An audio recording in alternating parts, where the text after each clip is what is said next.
El Comité Olímpico Internacional adjudicó la sede de los Juegos de Invierno del año 2026 a la candidatura de Milán Cortina, que se ha impuesto a la de Estocolmo. Esta será la tercera vez que la cita olímpica invernal se disputa en Italia, después de las ediciones de 1956 en Cortina y 2006 en Turín.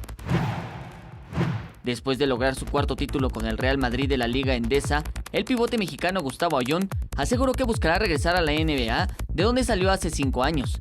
El jugador de 34 años de edad consideró que todavía tiene la capacidad para encontrar una revancha en la mejor liga de básquetbol del mundo, en donde ya jugó de 2011 a 2014.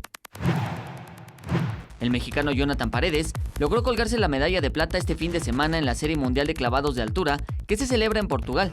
Paredes obtuvo una puntuación total de 417.50.